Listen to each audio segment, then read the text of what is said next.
And hallelujah, all I have is Christ. Hallelujah, Jesus is my life.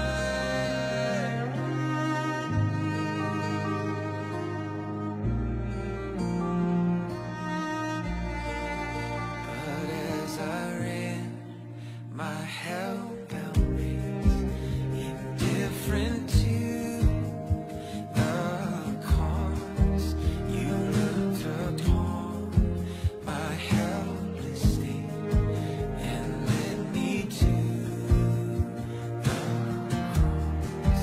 And I beheld God's love displayed.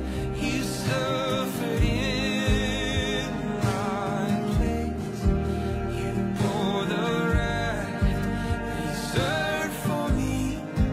Now all I know is praise. Hallelujah.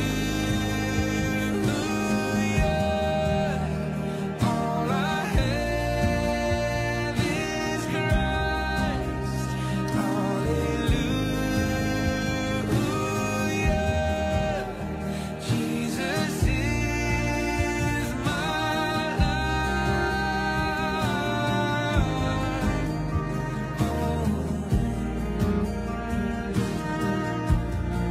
He is my life. I'm not my own. I'm not my own.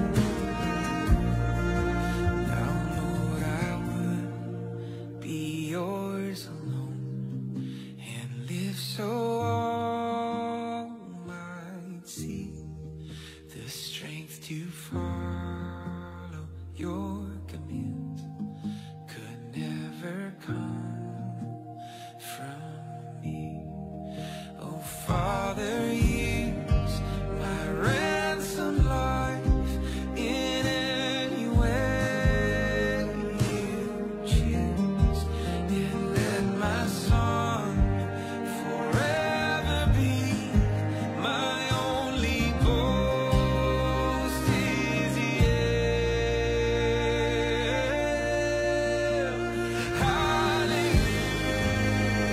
Hallelujah.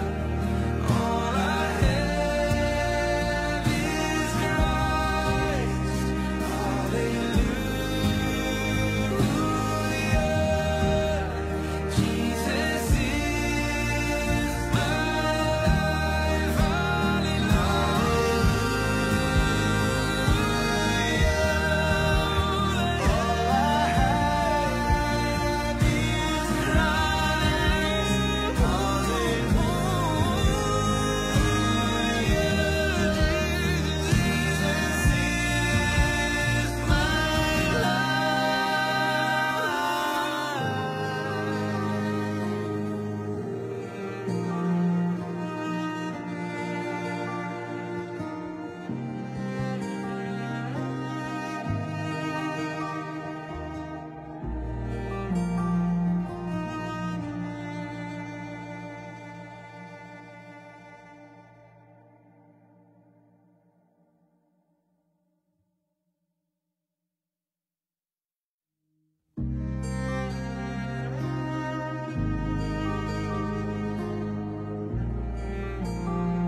I once was lost in darkest night, yet thought I knew the way.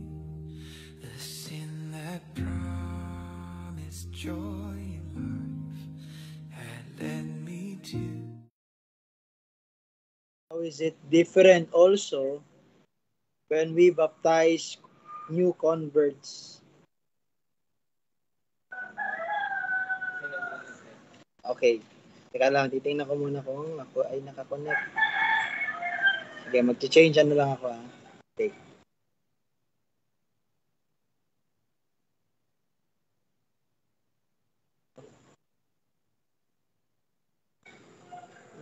Malinaw naman.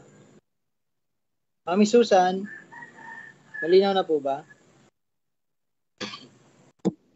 Opo. Yun. Amen. Salamat. So, yun. Gaya nga na nasabi ko,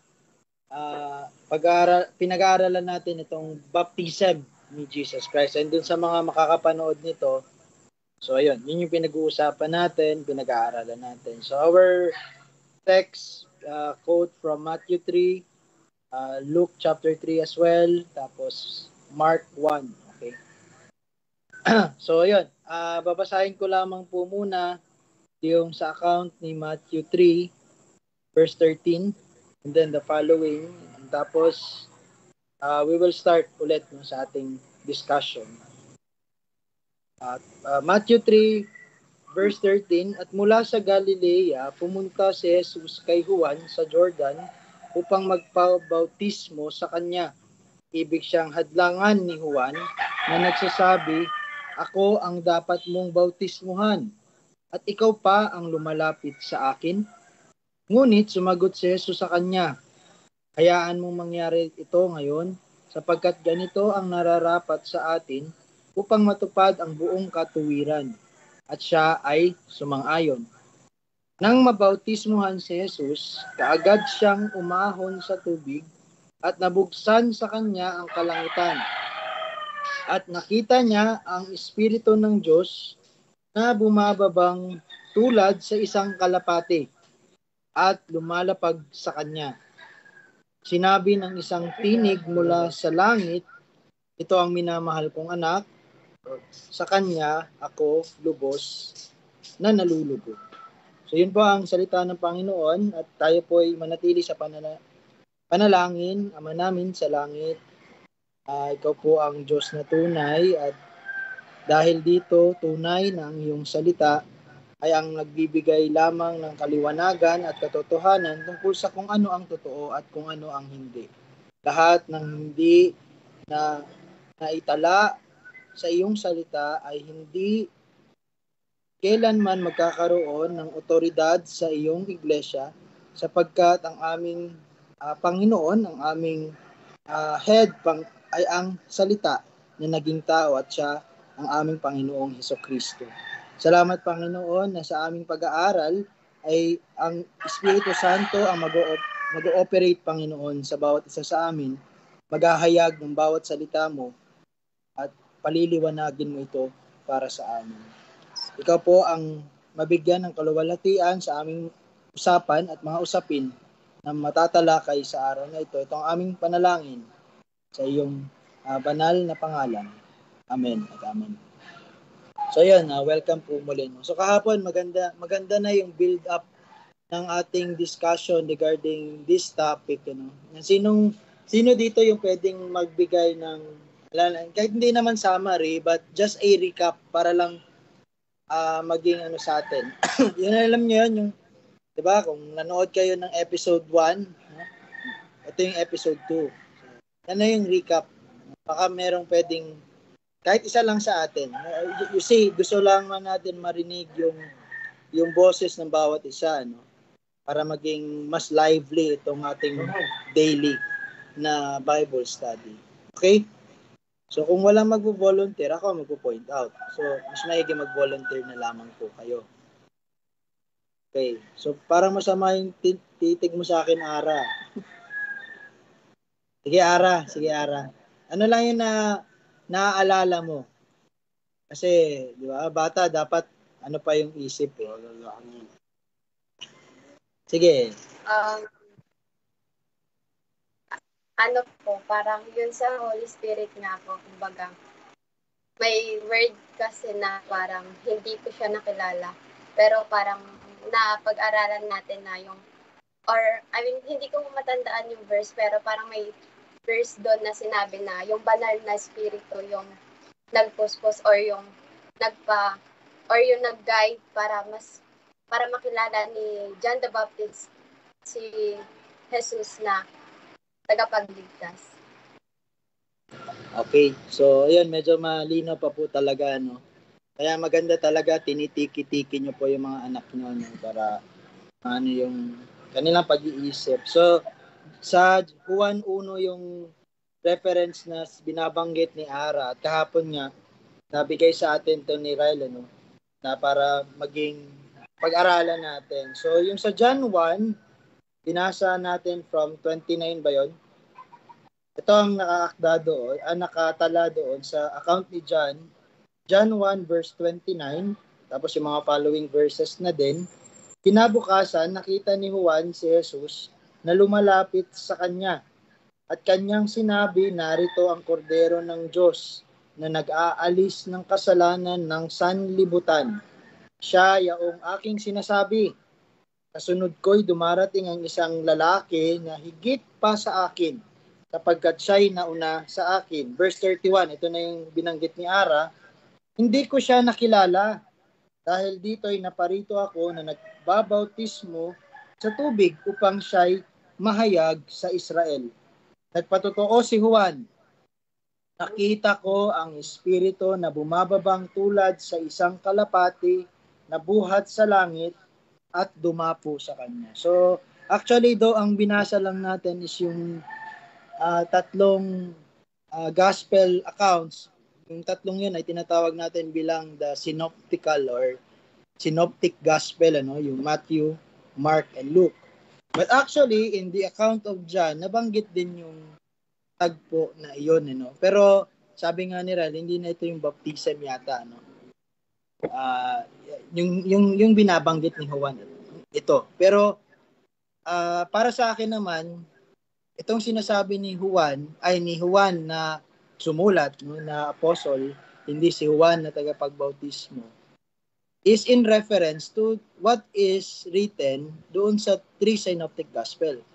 That itong pagbaba ng itong sign na kung saan pinakita talaga ng Diyos na this is my anointed son.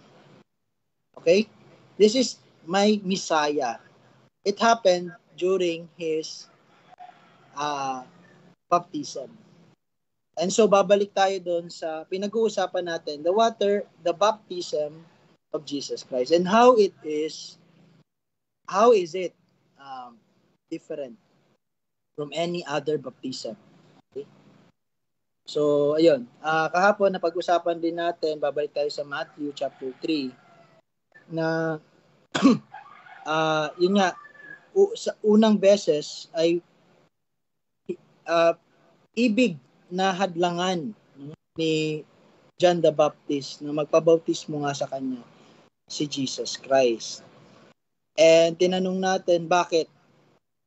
So yung sagot is sapagkat nakita ni John the Baptist na wala namang, na hindi nangangailangan ng pagbabautismo tungo sa pagsisisi ang isang perfectong tao na namuhay sa balat ng lupa, at yun ay si Jesucristo. And yun nga, actually nabanggit ni Ara, itatry ko lang i-articulate sa inyo, nabanggit ni Ara na ang Espiritu Santo ang nag-enable sa kanya upang malaman niyon. No?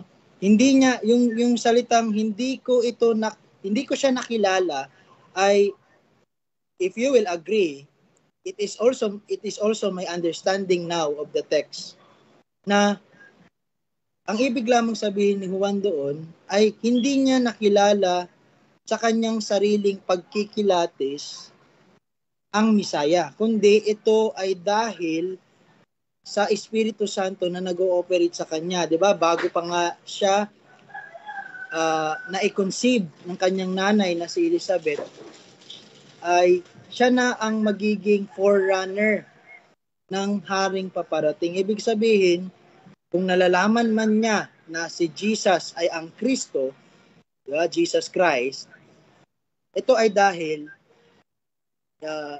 not his own knowledge, fleshly knowledge, but it is divine knowledge, meaning it is from God, therefore it is from the Holy Spirit that indwells John, no? Si Juan na tagapagbautismo. Sana malinaw yung usapin na yun. So, if you have comments, free to comment. But for now, yun yung sa tingin ko ay napagkakasunduan natin. Okay? So, yun. Medyo, ano na po, no? Happy Fiesta po sa Kapkabin. Ano? Naririnig niyo po ba? Idol, naririnig ba? Hindi naman. Buti naman, no?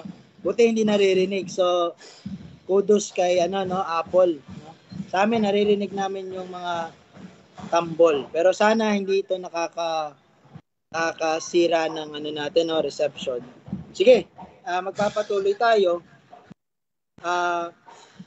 Ibig siyang hadlangan sa verse 14 na nagsasabi, ako ang dapat mong bautismuhan at at ikaw pa ang lumalapit sa akin. Moving on, sa verse 15, ngunit sumagot si Jesus sa kanya. Ito naman ang tugon ng Panginoong Jesus sa kanya. Hayaan mong mangyari ito ngayon, sapagkat ganito ang nararapat sa atin upang matupad ang buong katuwiran. Okay, we will stop. No? Stop tayo doon. Yun ang ating i-discuss naman sa mga panahong ito. And hopefully marami tayong ma-discuss tonight. Pero doon na muna. Sabi ng Panginoon in red letters, hayaan mong mangyari ito ngayon, sabi niya kay Juan. Sapagkat ganito ang nararapat sa atin upang matupad ang buong katuwiran. Okay, so kung walang magvo-volunteer, once again, I will call. I will call on... Hindi. Ano ya? Okay. Sige, si Jamie kaya. Ano, Jamie? Okay ka lang, Jamie. Sabi ng Panginoon... Okay, sige.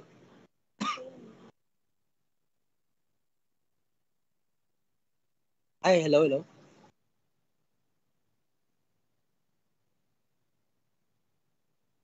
Sige, Jamie, anong comment mo? Komentaryo sa naging tugon ng Panginoong Jesucristo kay John the Baptist nung una ay gusto niyang hadlangan ito na magpabautismo sa kanya.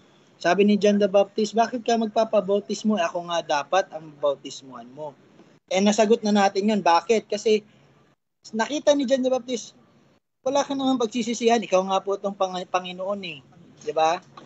No? Ikaw nga po itong Panginoon. Ikaw nga yung kordero, no? Kordero ng Diyos na nag-aalis ng kasalanan, Sabi ni John the Baptist. And so, alam yun ng Panginoon, kaya ang tugon niya ay ito, no? Hayaan mong mangyari ito ngayon, sabi niya.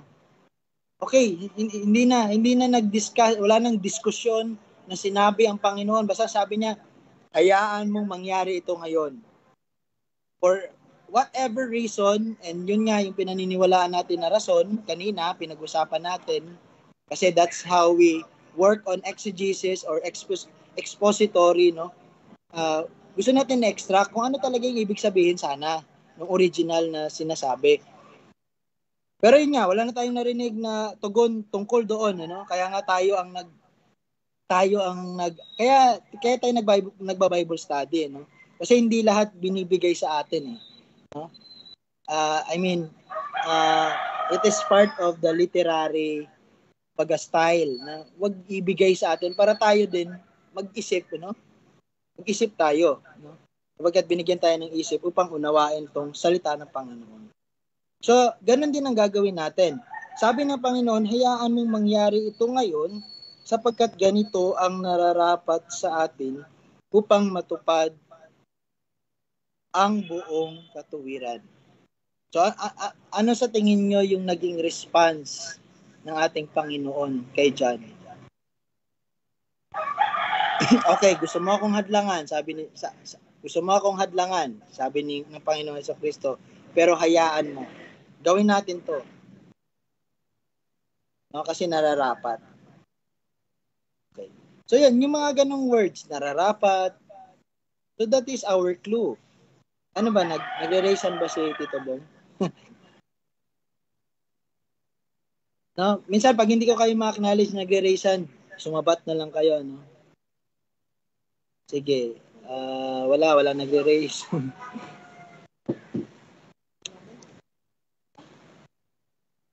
Okay. Sige. Ano tayo? Marami. Hindi, marahil ito ay pagpapakita lamang kasi nga ginawa ito sa public. Pagpapakita sa mga Kristiyano na ito ang dapat. Parang nagsiset siya ng example. Yun lamang. Okay. So, thank you sa input ni Daddy. So, ang Panginoong Jesucristo ay nagbibigay ng example na dapat lang gawin itong sacrament na to, no? Baptism. No? Water baptism. Okay, so I would agree that it is Jesus Christ also na talagang inaano niya yung baptism as a legitimized or a legitimate sacrament for Christians.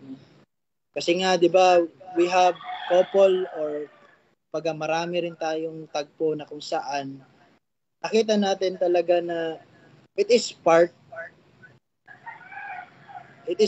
of part talaga ng practice ng mga believing Christians to proclaim or para ihayag sa lahat na ako ay nananampalataya. Kaya nga po, but that is in reference doon sa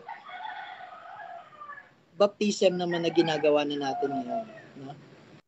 It is a proclamation of our belief that we believe in Jesus Christ who died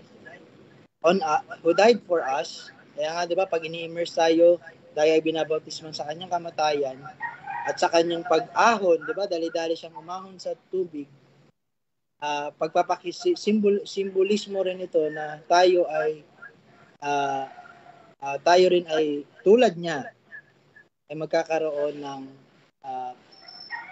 resurrected body or glorified body, no? Because he is the first fruit. And so, okay, that is a good answer to the question why ito ang sinabi ng Panginoon. Gawin natin to kasi ito ay nararapat lamang na gawin, no? Natin upang matupad ang katuwiran. Okay. So, kumbaga sinasabi natin na it is also obedience, no, to do this, no? Kumbaga to perform baptism. Pero wag lang tayo masyadong mag-focus din sa alam niyo yun, yung baptism, no? Wag tayo masyadong mag-focus din sa baptism. Though ito yung nasa teksto ngayon, ano, baptism, pero wag lang tayo mag-focus dun sa baptism. Let us try to comprehend what is written and what came from the very mouth of our Lord Jesus Christ. No? Sabi niya, hayaan mong mangyari ito ngayon. Okay? Sapagkat ganito ang nararapat sa atin upang matupad ang buong katuwiran. Okay? So, but yes, we acknowledge na that syempre Jesus Christ sets the standard. He is the standard of righteousness, no? Yan, maganda yung naging sagot ni Daddy kasi nga naman Jesus Christ modeled the perfect obedience. Kaya nga po in theology meron pong tinatawag na passive and active obedience. And the passive obedience is yun, yung siya ay he willingly died on the cross, but the active obedience of Jesus Christ is that kinailangan niyang sundin, gawin perfectly lahat ng kautusan na hindi natin kailanman ma-perfect. No one, because we are all sinners at that, no? That is the beauty, but that is ito yung tinuturo sa atin ng total depravity. We need a Savior. We need a Savior kasi we are helpless. Ubod lamang tayo ng sama. That is all that we have. No? That is all that we have. We will die in our sin if we will not know Him. If we will not receive Him as who He is. We will not have eternal life. We will remain dead in our sin. And so, okay. I will try to wala na po bang mag-share? Ikaw, Tol, wala kang gustong sabihin pa muna ngayon? May ano lang, i-share lang din patungkol dito. So, yung wordings kasi ni Peter dito, si Peter, Matthew, so kung babalikan natin sa verse 13, meron lang akong word na papansinin. Sabi niya, at mula sa Galilea pumunta si Jesus kay Juan sa Jordan upang magpabautismo sa kanya. So, kumbaga sa verse 13, makita natin dito yung intentional na motive or kumbaga, pumunta siya doon hindi dahil alam niyo yun na may nangyayari doon. Kasi ganun tayo, di ba? Kung saan maraming tao, pupunta tayo. Sana hindi na tayo ganun. Hindi na tayo sunod-sunuran sa trend no ng mundo, ng tao, kung saan yung sikat, kung saan maraming tao, sinusunod natin. So remember, ito lang, segue ko lang. Tandaan niyo po na tayo po ay nag-aaral ng salita ng Panginoon. Sabi nga ni John MacArthur, to be Christ-like, no? Para mamuhay kung paano na mamuhay ang Panginoong Jesus. Kaya nga sabi ni Daddy kanina, nararapat lang 'yon to set an example para ipakita sa atin ang halimbawa. And actually, 'yun ang isa sa mga bagay na purpose bakit po naparito ang Panginoon. One is to ipakita sa atin kung ano ba talaga dapat ang relasyon ng isang anak sa Ama. Anong relasyon ng Diyos sa tao? So, siya yung example natin. And so dito, yun nga sa verse 13, kung babalikan niyo po, yung intention talaga na pagpunta doon para magpabautismo sa Kanya. And so verse 15, papakita sa atin ano yung dahilan. At sabi ng Panginoong Jesus, nararapat sa atin upang matupad ang buong katuwiran.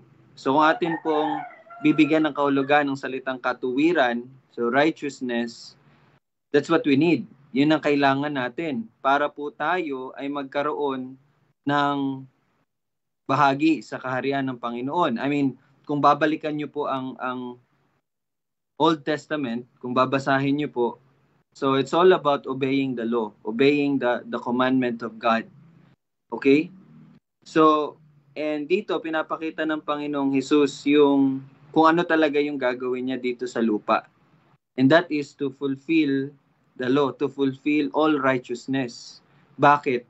Kasi yung katuwiran na yon na ipapamuhay niya at ito ay sinimulan niya, dito pinakita niya dito, nararapat lang. Bakit? Kasi ako ang magiging, itong gagawin kong ito yung isasalin na katuwiran sa mga tao na ililigtas ko, na ililigtas ng Ama sa pamagitan ng kanyang biyaya. And so, sabi niya, nararapat sa atin na gawin ito to fulfill, to complete all righteousness. 'Di ba? Kasi ito yung isasalin ng Panginoong Jesus eh. Ito yung i-impute niya na katuwiran. And so, makita mo dito yung alam talaga ng Panginoon bakit siya nandito. And that is to save us. And how can He do that? Kaya nga 'di ba kung mapapansin niyo po, paano ba tayo naliligtas? Siyempre, pananampalataya sa Panginoong Jesus. And merong dalawang specific na sinasabi kung mapapansin nyo. To believe in the person and the work of Christ. Person and work of Christ. Hindi po yan magkakahiwalay. The person and the work of Christ. Ano yung person? Kung sino siya.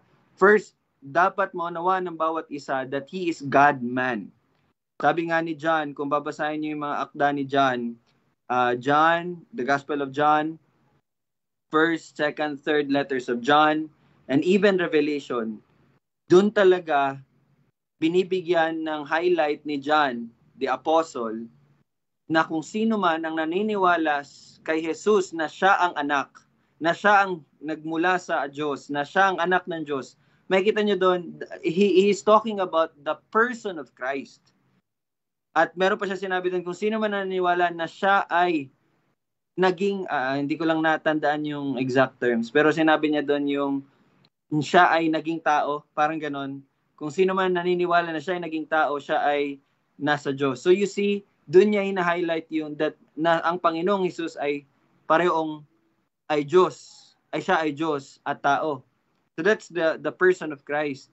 And then, kung papansinin niyo yung John, kung papansinin niyo yung Gospel of John, ang inilatag niya doon lahat ay mga testimony, pagpapatotoo sa mga gawa ng Panginoong Hesus na nagtuturo na siya nga ang anak ng Diyos, na siya nga ang Kristo. So you see, the person and the work of Christ.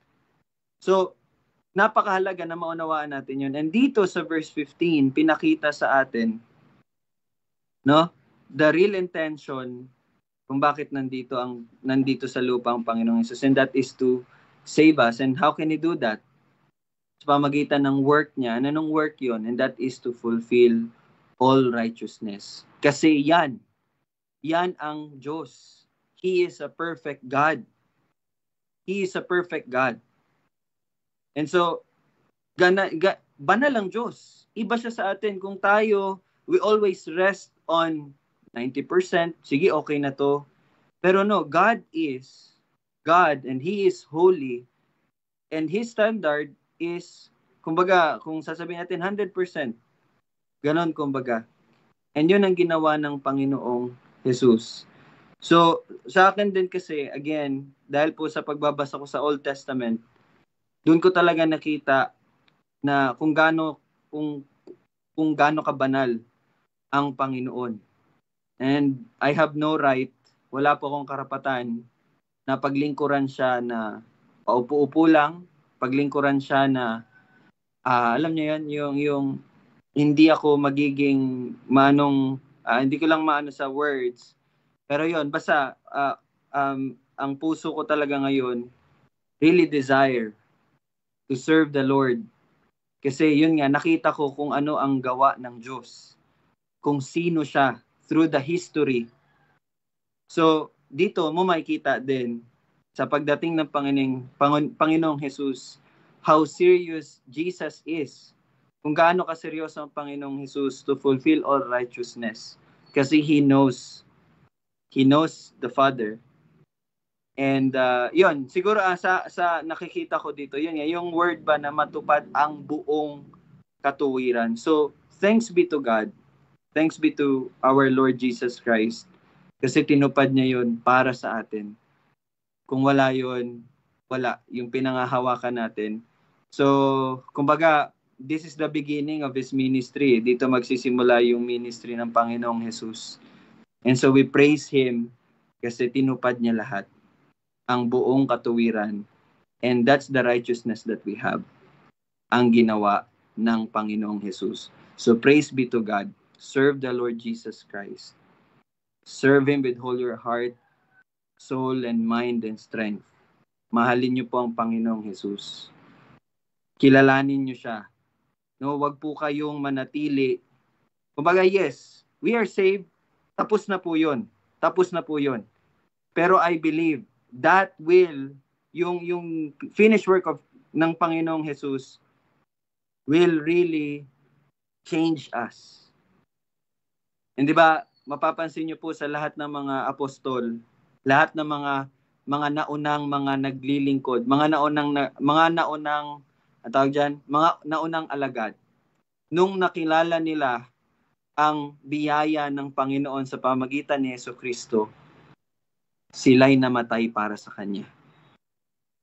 You see? Hindi yun naging lisensya nila para mamuhay ng matiwasay sa kung anuman ang takbo ng mundo. But sila'y namuhay against the flow ng mundo. That's why the world hated them. So, ayun lang, yung parang I'm really praying for each one. I'm really praying for each one. No? Parang nagiging Joey Tevez ang magsalita to lang. Anyway, ano lang yun.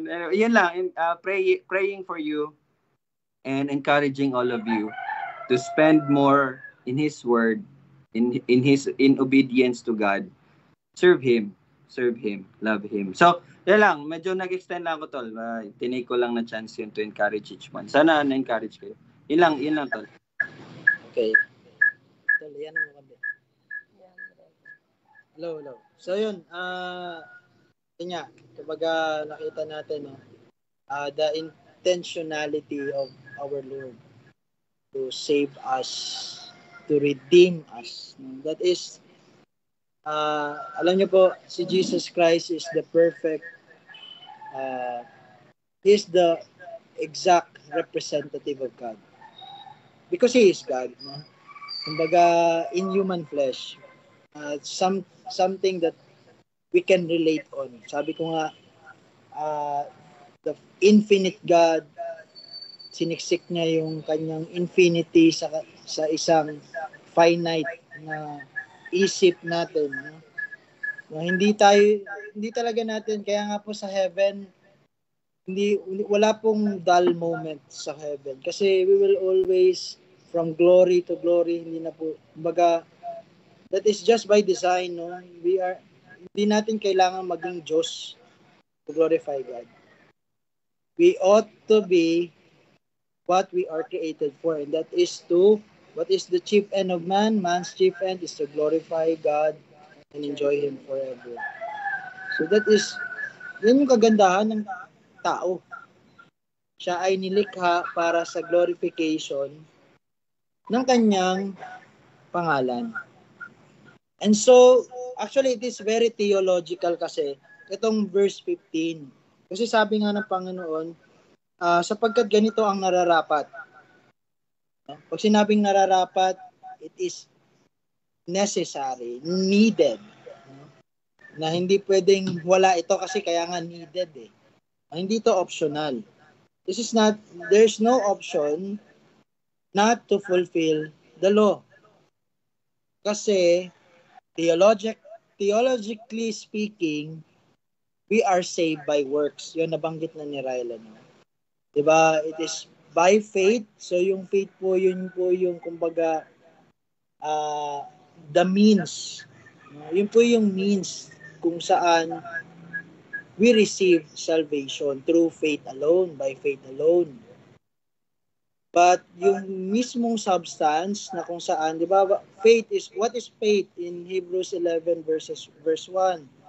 Faith is the substance of things hoped for and the evidence of things not seen. No? Yun po yung definition ng faith. So therefore, yung faith po, yung pananampalataya natin, ay dapat may substance. And what is the substance? Sabi nga ni Ryan, it is the person and the work of Christ. And why is that? Diba sabi dito, upang matupad ang buong katuwiran. Bakit kailangan matupad ang buong katuwiran? Sapagkat in our covenant, the covenant of works, no man, wala po kaya talaga ni isa ang nakasunod nito. Basahin nyo yung buong Old Testament narrative, paulit-ulit, man breaks the covenant of God. And what is the covenant of God? By works. Okay? So kaya nga po, wala po talagang na-justify because of works. Why? Dahil hindi to achievable. Napakahirap naman kasi. Sinisisi pa natin ang Diyos. No. Sisihin natin yung kasalanan na nasa atin. No? Yun yung nagpapahina sa laman. Kung kaya, wala ni isa talaga. And that's the reason also why God became man. Why God became flesh. You see the intention. You see the love. You see the grace of God for His elect. Talagang pumunta siya dito, binigay niya lahat, tinupad niya lahat, even kahit nga sabi ni John the Baptist, bakit kailangan pa? Nararapat lamang upang matupad lahat ng katuwiran. Okay? So, it is the gospel. He perfectly satisfied. No? He perfectly obeyed. Perfect. Kaya nung siya ay ipinako sa krus, he perfectly satisfied the perfect wrath of God for sin. Naibuhos talaga eh. Kaya di ba pag tayo humarap sa Diyos, again, huwag po tayong malinlang. There is no condemnation for those who are in Christ. Romans chapter 8, okay, verse 1. Basahin niyo po yan. Kaya po, on the judgment day, the Christians will not be judged. No longer will be judged. No? Kasi the judgment is already satisfied. Diba? Napag-usapan ba nga ito sa Strange Fire? No? Meron lang yung kanta, His Robes for Mine, no? God Strange from God. Napag-usapan yon. Yes, pwedeng merong maling doon, maisip. Pero ang point kasi noon, it is God who condemns Jesus Christ at that moment. And He fully, talagang ibinuhos niya lahat ng galit niya at puot. Ibig sabihin, forgiveness of sin in the atonement of Christ, yung pagbabayad ng Panginoong Jesucristo sa krus. It is an actual, not a potential atonement. Na gaya ng sinasabi ng mga Armenian, evangelical Christians na yan na, okay na, ikaw na lang bahala, tatanggapin mo ba o hindi? No, it is not biblical. The biblical exegesis, the exegesis to that biblical truth is that God is sovereign, and bago pa man tayo nilikha, sovereignly elect those whom He will give as gift for His Son, Jesus Christ. Because He loved His Son so dearly. Mahal ng Panginoon ang kanyang anak na si Jesucristo. Kaya, sino yung gift? It is us, no? The believers. And ano ng Panginoon? Ano yung sabi ng Panginoon, Jesus, na lahat sila, wala ni isa dito sa binigay ng Ama sa akin, ay aking itatakwil. Bagkus silang lahat ay bubuhayin maguli, no? On the last day. And that is our hope as Christians. And that is the gospel, really. So, theologically speaking, we are saved by works. Okay? We are saved by works. Kasi, hindi nagbabago ang Diyos eh. Hindi nagbabago. He's holy. Galit siya sa kasalanan. Kaya nga, until na hindi nasasatisfy yung justice, wala, lahat talaga tayo dapat nasa impyerno. But praise be to God for the glory of His name. For the glory, for the praise of His will and pleasure. He saved some. Siya ay nagligtas ng kanyang mga pinili. Okay? So, by works. So, ibig sabihin, pag sinabi, totoo ba si Jesus Christ, He perfect the law? Yes. He perfect the law. Why? Paano natin nasabi yon? Because He was resurrected on the third day. That is the way, yun po yung paraan upang i-venerate ba? Or yun nga, para talagang sabihin na katanggap-tanggap sa isang perfect na Diyos. Yung perfect na buhay at obedience ni Jesus Christ. Okay? So, yun yung sinasabi dito. Oo, wala siyang kailangan pagsisihan. He never sinned not even one. But He came because the intention is for you to be saved. Ikaw po ay maligtas. So, ligtas na po tayo. Okay? But God, sabi nga ni Ryle, ito hindi ko naman dinidiscount din, tol. Sabi ni Ryle, sino ba naman ako para tumanga-tanga na lang, wag na lang mag-aral, humiga-higa na lang, humilahilata na lang. Actually, ako hindi ko nakikita yun as legalism. There's no legalism in that. Only that there talagang, alam niyo yun, yung talagang kung ikaw ay sa Kanya, He will expect that you will love Him. And what is, kumbaga tayo sa mundo, no? We have love language. What is the love language of God? It is obedience to His word. Obey His word. Only His word. Kasi pag binasa mo naman in Deuteronomy 13, kung nabasa niyo yun, kung hindi naman sa Kanya yung salita or ibang Diyos pa rin ang iyong kikilalanin, so He will not be pleased. Kaya nga, di ba, sa commandment, first commandment, idolatry is very, actually, that's the main, if you have other gospel, other than the gospel proclaimed by the apostles, no? Wala. You are in idolatry. So, but thank God we are out of that idolatry because we are serving the true God. Okay? Siyempre, when you are serving God, hindi yun isi-serve mo dahil sabi ni pastor, ganito gawin namin basahin namin yung buong Biblia in 365 days. Hindi po yun.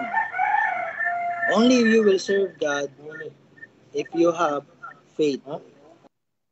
Meaning, if you have a regenerate heart. Kung binuhay ka ng Diyos, you will absolutely serve the one true God. Because if not, if you are not, then you will only serve yourself. You will end up creating idols. Idols are not gods. Wala silang wala silang buhay talaga. Actually, kayo ang gumagawa ng idols. Okay? Kaya po wala pong karibal talaga ang Panginoon. Walang karibal ang Panginoon. Walang makakapantay sa Kanya. Walang makakalapit. Even Satan is not the rival of God. Okay? Even sin is not the rival of God. Dahil kasi sa kasalanan No. It is God alone. Diyos lamang po. Kaya sabi ng Diyos, may pipiliin ako at itong lahat ay mabubuhay upang maging mga anak ko. Sovereignty, no opposition. Walang opposition po talaga magsasabi, pwede nilang kalabanin ng Diyos. Wala. Kumbaga, sino ka ba? Even Satan, yung second highest or yung highest ranking archangel. Walang magagawa. He is no rival. Kumbaga, sabihin natin, God is second to none. Understatement po yun. Kasi wala po talaga. Kaya nga, holy, holy, holy. Sana maintindihan na natin ngayon. Bakit kinailangan 3 beses holy, holy, holy? Sa grammar ng Hebrew, ibig sabihin niyan talagang banal lang talaga siya. At wala na talagang ibang banal kundi siya. Okay? Kaya nga po yung ginawa ng Panginoon sa atin ay grace, kumbaga gracious. Na talagang yung, dahil nga banal siya at alam niya na dahil sa kabanalan niya, tayo ay dapat na masira, pero iningatan ka ng Diyos. At paano niya ginawa yon? Verse 15. Hayaan mong mangyari ito ngayon, sabi niya kay Juan, sapagkat ganito ang nararapat sa atin. Ginawa niya lang kung ano nararapat Kasi karapat dapat itong gawin. upang matupad ang buong katuwiran, di ba? Righteousness, ibig sabihin God, di ba? God is righteous. No? Kung meron mang bagay na hindi kayang gawin ang Panginoon, and that is not to be righteous, even 1 infinitesimal second. Talagang pure siya. He is holy. Holy, holy. Thrice holy nga sabi. Diba? So, ayun. I believe in God. The Father Almighty. So, ayun. Mag-ano na tayo na. Mag-umpisa na po tayong mag-memorize din ng mga creeds. No? Apostles' Creed, Nicene Creed, ano pa bang mga creed dyan. And that will also help us. Kasi tulungan natin ang sarili natin na itanim natin itong mga binhing ito sa atin. No? Bawat salita ng Diyos ay binhi na mamumunga at yung bunga nito ay babalik sa Kanya. Diba? Romans 11:36. Okay? So, wala. Yun talaga. Enjoy. Ang sasabihin ko lang sa inyo, enjoy. No? May kanta nga yan sa TikTok eh. Enjoy life. Okay? But be sure that is eternal life, yung ini-enjoy mo. Baka life lang yan na hanggang mamaya na lang. Okay? Okay? Natatawa yung mga TikTokeries. Kaya mapakikita talaga. Sige. Yung verse 16-17 siguro bukas na lang, tol. Meron lang akong tanong since para lang din maging yung bawat isa. Kasi nga bilang mga mananampalataya, no? We must live our lives holy, no? And ibig sabihin nun, set apart. Kumbaga, naiiba ka na. Iba na talaga tayo sa mundo. Hindi na po tayo namumuhay katulad ng pamumuhay dito sa mundo. So, bilang pagtatapos, siguro, nararapat lang din kasi ito, ilang beses na rin kasi ito nangyari. May mga events ba, no? May mga events. Tulad nito, fiesta dito sa Kabkaben. Tulad niyan, mamaya, bisperas ngayon, di ba? And fiesta na. So, siguro, yun, gusto ko lang siguro matanong kung ano yung mga dapat na ipaalala sa bawat isa patungkol dito na merong ganitong event. Paano natin dapat to, no? Kumbaga, paano dapat tayo mag-react sa ganitong sitwasyon? Yes, alam naman natin na free na tayo sa mga ganito ganyan, meron na tayo na pag-usapan. So siguro lang tol, yun. Anong maano mo sa bawat isa na bilang yan, may event na ganyan. Ano yung dapat nating mag-ingat sa mga ganito ganyan or what? Bilang pagtatapos lang. Okay. So, yun.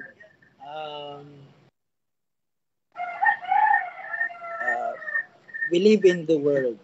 Kumbaga, kaya nga we are very actually daily naman eh. Hindi naman kailangan may event, no? Hindi naman kailangan may fiesta. Kumbaga, siguro gustong sabihin sa atin ni Ryle ngayon na maging ehemplo tayo sa mga nakatingin sa atin. Huwag na lang para sa unbelieving. But to those who believe, those flocks, may tinatawag kasing yung may hina sa kanilang pananampalataya. Meron po talagang ganun. Ibig sabihin lamang po nun, make sure that you are responsible for every lahat ng iyong gagawin, sasabihin, i-join, pupuntahan ng mga conference, kantahan, concerts. But ito lang masasabi ko rin dyan, we are in no chance po talaga na we are promoting legalism. Okay? Hindi ko po sinasabi na maling manood. Hindi ko po sinasabing maling makinig ng mga secular songs. Pero as a Christian, no, as a yun nga, a servant of the Lord, how is it serving God? Okay? Kumbaga, paano yun masiserve yung purpose nun? Pupunta ka doon, makikinig ka. So, ang itatanong mo, if you truly are a servant of God, how is it, paano na i-forward yung kingdom ng Panginoon sa mga ganong gawain? Kaya nga there is no condemnation in Christ, yes, but as a Christian, bilang Kristiyano po, we are expected to perform. Diba? Kumbaga, we are expected to perform what is good. Kumbaga, ano masasabi doon? Yung hindi siya, ano yung kapakinapakinabang sa atin? Kapakipakinabang sa ating pananampalataya, sa ating church, sa community church natin. So, ayun. But, ito, kaya nga po maganda pag-usapan din yung legalism. Phariseeism, no? Legalism. Sinasabi ko po sa inyo, hindi po bawal. Wala pong bawal, okay? Pero sinasabi rin dito, let us take responsibility on every actions, no, na ating gagawin. Kasi though there is no condemnation in Christ, but as His sons and daughters, lahat ng ating gagawin dito sa mundong ibabaw ay tawag dyan, i-assess pa rin yun. May assessment pa rin mangyayari. But you are not to be judged. Sabi ko nga sa inyo, Romans 8 is very, kumbaga, klaro doon. No condemnation. So, hindi ko pa sinasabi na, you live your life, banal na banal, wag kang magpapakita sa public kung saan maraming tao, halata naman na pupunta sila doon para sa layaw nila, no? Inuman dito, inuman doon, okay? And as a Christian, sabi nga nila, you are set apart. You are holy. You are holy, you are set apart. So, live. It is not, kumbaga, hindi to siya imperative, hindi to siya, ito, gawin mo, ito, ganyan. Kasi that is legalism, eh. Pero you live in such a way worthy of repentance. Di ba nagsisi ka na sa mga ganitong bagay? So dapat, hindi na ito yung nag-i-entertain sa'yo. What entertains you more is the glory of God. Actually, pwede tayong pumunta doon, but make it kumbaga, ito lang maano ko lang sa inyo, it is not to add, but ano ko lang sa inyo na, kumbaga, kahit saan man tayo, nawa makita nila na yung kaharian ng Diyos ay nandito sa kanilang means. Sabihin, merong mga Kristiyano, hindi ko sinasabi doon na yung bigla magkuha ka ng speaker, oy, kayo dyan, repent. Hindi ko po sinasabi yon. Meron pong tamang gawin. Pero sabi nga ni Ral, if you are talagang alagad ka ng Panginoon, syempre, hindi na dapat doon nakatuon yung focus mo. Kung masasayang yung oras mo, huwag mo sayangin doon. Tuon mo na lang sa pag-aaral ng salita ng Panginoon. Ikaw, Tol, baka...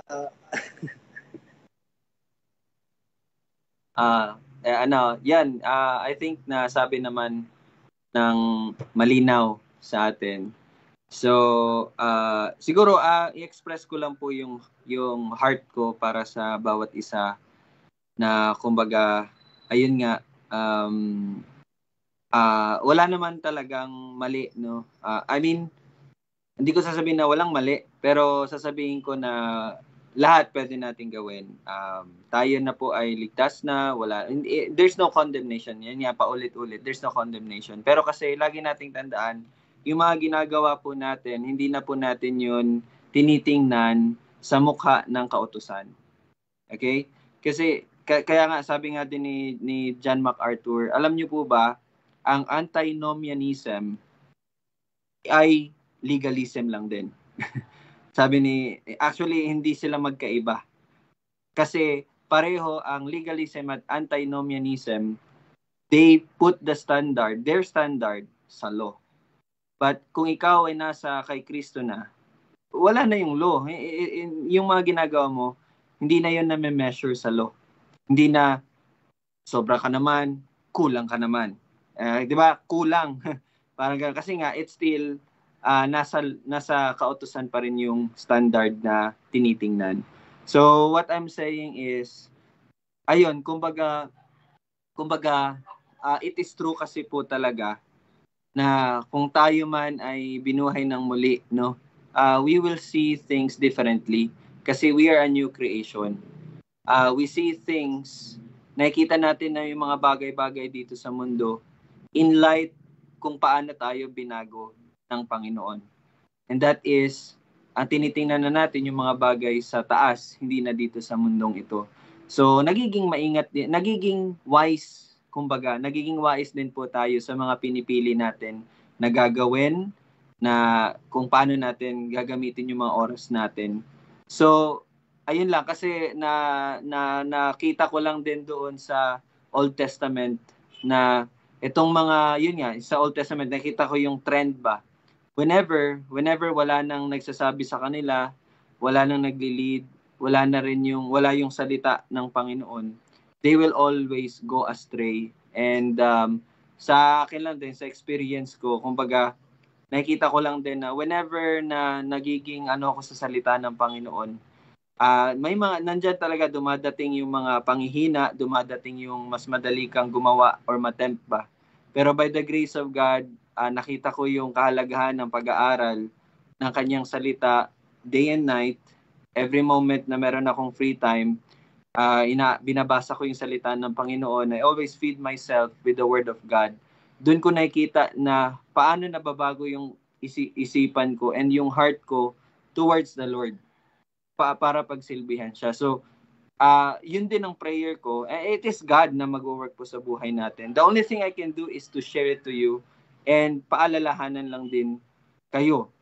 And so, there's nothing wrong, no, na manood ka. Yes, yun nga. Yan talagang punto eh. Okay lang naman. Sige, you can go there. Pero yun nga, sinabi ni Kuya, we must be careful. We must be responsible sa mga actions natin. Sige, Tol. Ako, natutuwa lang rin ako na makita talaga natin na talagang we are free. We are already free. Not free to para gawin yung mga gusto natin.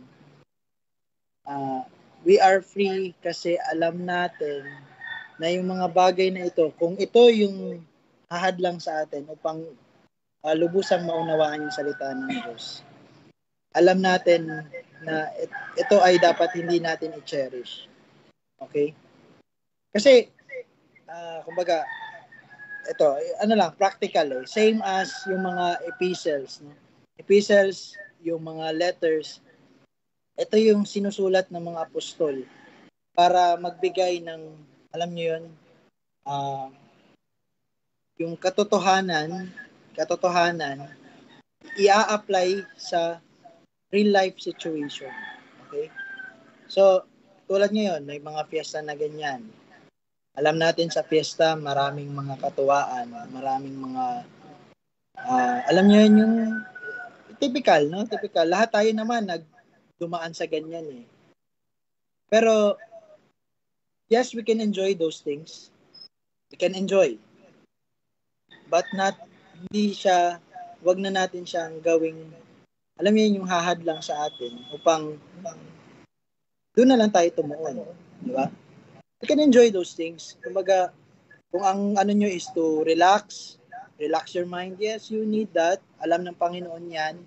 Kasi alam niya ang may tinatawag tayo sa katawan natin na circadian cycle. Hindi puro lahat stress. Dapat mag-aano ka rin, maglalaylo ka rin. So during those moments, okay, pwede kang mag-idle or pwede kang manood, okay? But make sure na pagkatapos niyan, it is your work as a Christian to glorify God and enjoy Him. Glorify Him. How will you glorify Him? Know Him. Yun lang talaga, wala tayong gagawin. No, hindi ko po sinasabing maging mga pastor rin kayo, no? Hindi ko sinasabing o kung ano man, no? Just glorify God. Serve His truth, no? Because that is God. He is the God of truth. Okay? So yun. Sana hindi na yun sa atin. Hindi na yun pala isipan sa atin. Ano ba dapat ang gawin ko, Jello? Ano ba dapat ang hindi ko dapat ginagawa? Wala na pong dapat, no? Wala na pong dapat ganito kayo. Dapat, that's legalism. Adding what is not in the law. Na meron pong law. And sadly for us, it is already been paid for. Fulfilled. Kaya wala ka nang, kung doon ka pa rin sa law, wala may nagbayad na nun eh. Wala ka nang gagawin doon. But to trust fully to the finished work of Christ. So yun, pero kung nauubos yung oras natin, ayun, let us assess. Baka natutuon tayo sa mas sa mundo kaysa sa dapat na mas pinipili natin gawin. So yun lang. Parang may sasabihin si Kuya, ay si Daddy. Sige na lang.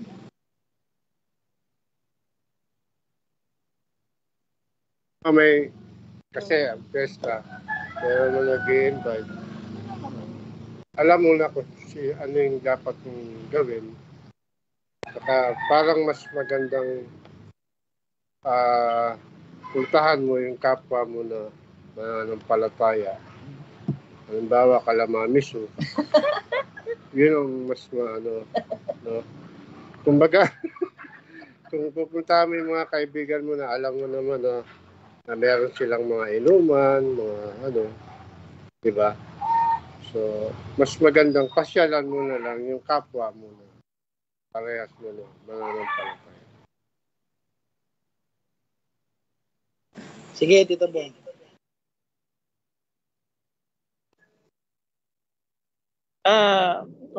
Para sa akin kasi yun yung mga nadadala natin eh, lalo na doon yung may mga darating na ganyang kapistahan.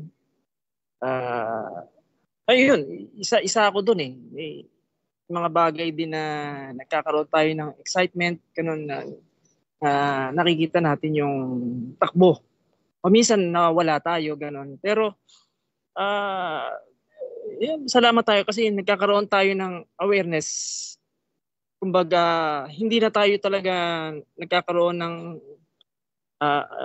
yung binibigay na lahat yung buhay mo sa mundo kasi nakita na natin yung ginawa ng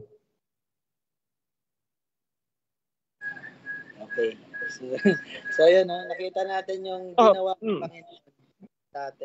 So yung testimony natin kasi hindi tayo eh.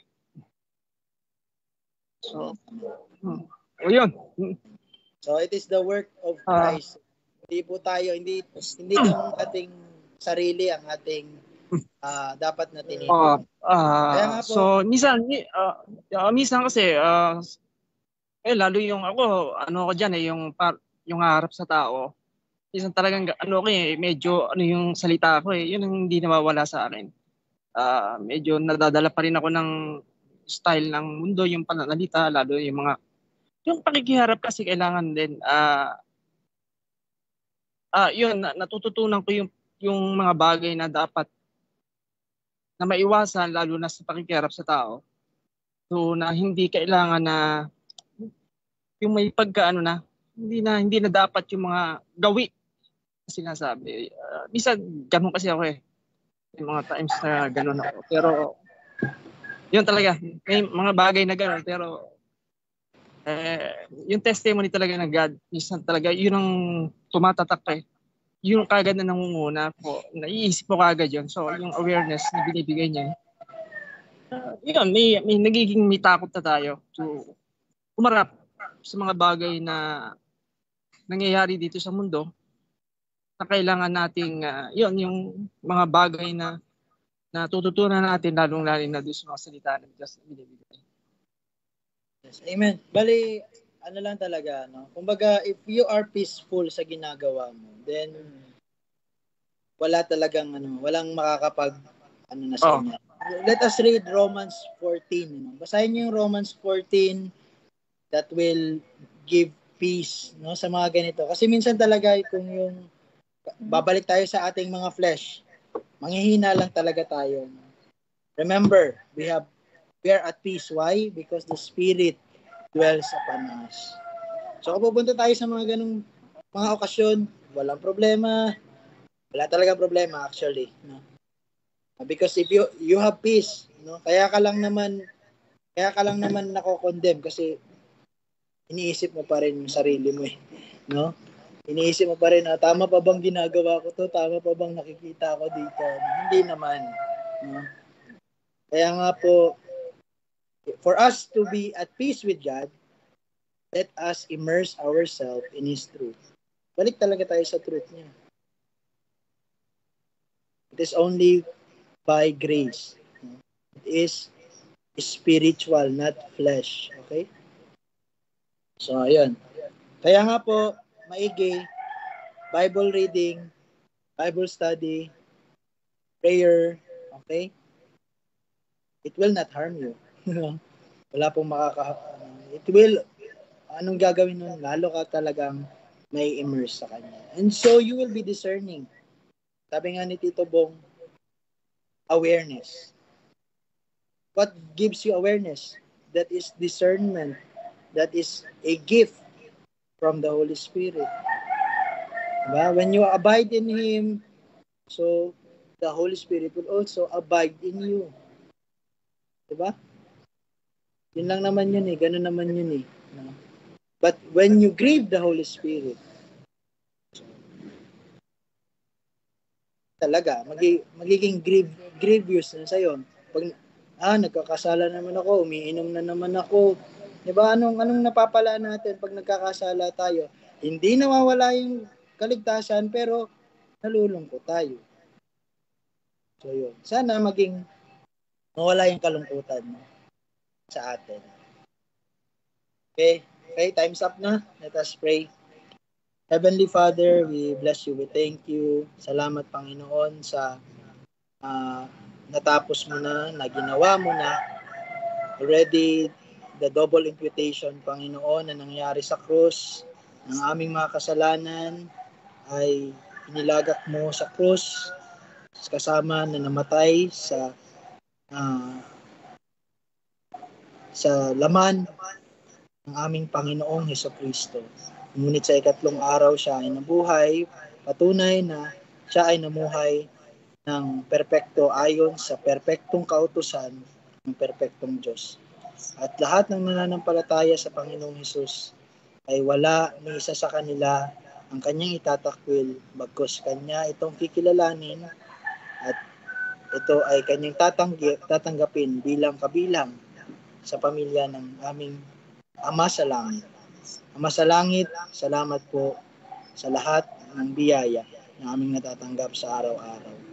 Ito pong aming panalangin sa pangalan ni Jesus. Amen at amen. Bye-bye. Bukas na naman po.